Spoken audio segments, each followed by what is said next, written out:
Hello, good morning, good morning. This is Sahina from WMTV. How are you today? For weeks now, we've been talking about domestic violence.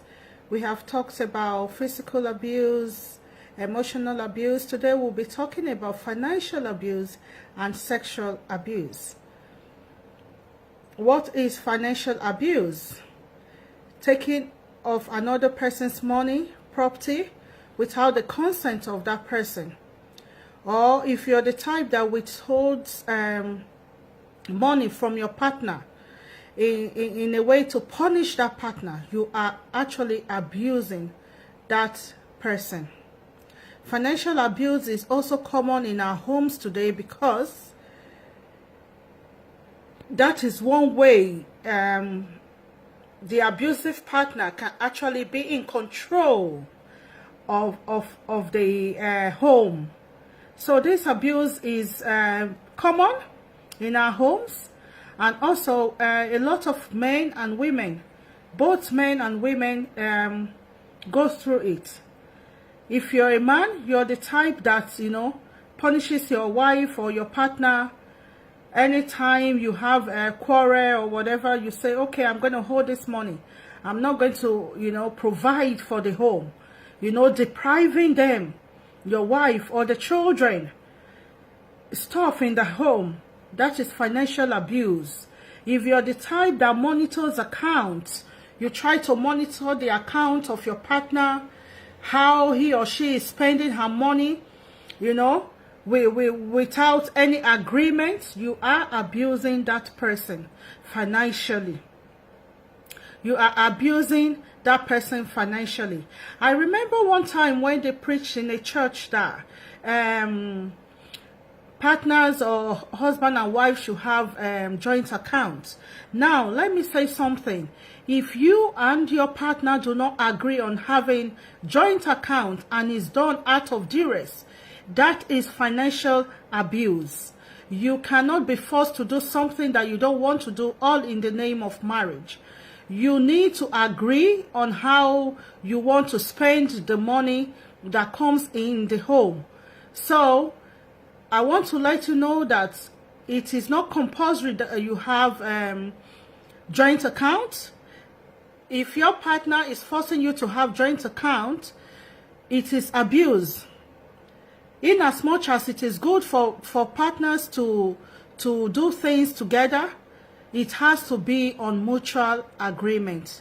So Christmas has just passed, and I don't know how many people were abused financially, either by not providing or monitoring them, their accounts, how they spend their money. I know a lot of women who do go to work, and at the end of the month, they have to bring out everything they worked for, and not even being able to use their money for themselves. I also know men.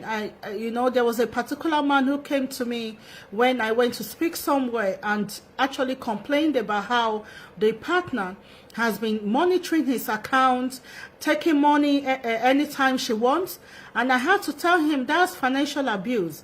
Financial abuse should not be tolerated in our homes. So taking money, your properties without your consent is an abuse, and you can report it. Sexual abuse. What is sexual abuse? It's having sex without consent. I know a lot of men will be thinking, after I have married this woman, how can you say you have to agree? It's my property. Women are regarded as properties, but I want to tell you that we are not properties. And sexual abuse can also happen to men. Depriving your partner all the time just because you're not happy, you feel that's a way to punish your partner, is sexual abuse. If your partner forces you to have sex or do anything that you don't want to do, maybe watch pornography, use toys and all of that, any form of sex that you don't agree with is sexual abuse. Is sexual abuse.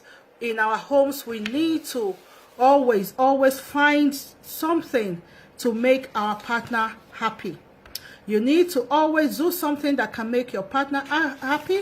You don't have to abuse your partner, because abuse can actually affect, the life of your partner.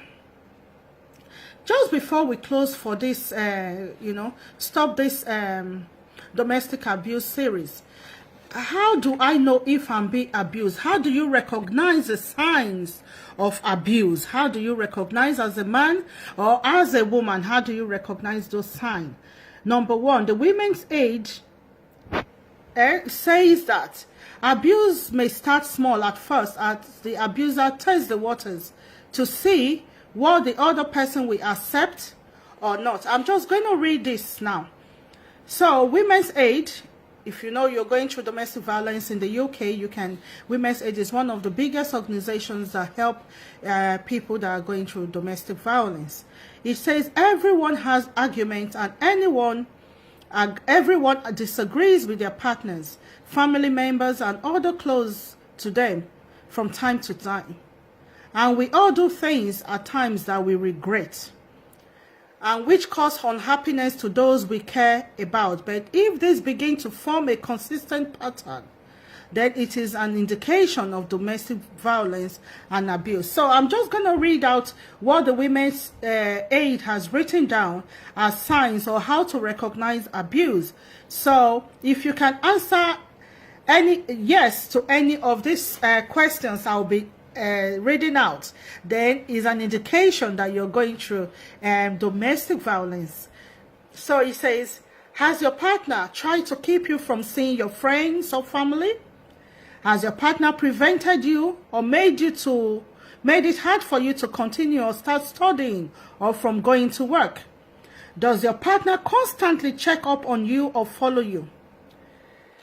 Does your partner unjustly accuse you of flirting or having affairs with others? Are you answering yes to any of them? Does your partner constantly belittle you or humiliate you, or regularly criticize you or insult you? Are you ever afraid of your partner? Have you ever changed your behavior because you're afraid of what your partner might do or say to you? Has your partner ever destroyed any of your possession deliberately? Has your partner ever hurt or threatened you or your children? Has your partner ever kept you short of money so you are unable to buy food or other necessary items for yourself and your children? Or make you take out loans without your consent? I just talked about financial abuse just now. Has your partner ever forced you to do something that you really do not want to do? Has your partner ever tried to prevent you from taking necessary medication or seeking medical help when you felt you needed it? Has your partner ever tried to control you by telling you that you could be deported because of your immigration status? That happens all the time for those of us in, abroad. When your partner brings you here, they keep threatening you. If you talk or if you do this, I'm going to deport you. So if you are going through that, is an indication that you're going through domestic abuse. Has your partner ever threatened to take your children away, or said he will refuse to let you take them with you, or even to see them if you left him? Has your partner ever forced or harassed you to have sex with him or with other people? Has he made you participate in sexual activities that you were uncomfortable with? Has your partner ever tried to prevent your leaving the house? Does your partner blame his alcohol or drugs, mental health condition, or family history for his behavior? Does your partner control your use of alcohol by forcing you to take them or withhold this substance from you? If you have answered yes to one or more of these questions, this indicates that you may be experiencing domestic violence. Please, if you are going through any of that, or you could answer yes to any of that, please seek help. Come to Wonderfully Made Woman. Email us at info@wonderfullymadewoman.org. Call 0108466200160. Domestic violence and abuse has negative effects on the abused and children. We should do everything to stop domestic violence in our homes. We should do everything to help those who are being abused. So if you want to know more about domestic violence, please do contact us on 078-466-20160. Make sure you subscribe to my YouTube channel, Ehina Otaigbe or Wonderfully Made TV, and please do like our Facebook page, Wonderfully Made Woman. Follow us on Twitter at WMadeWoman.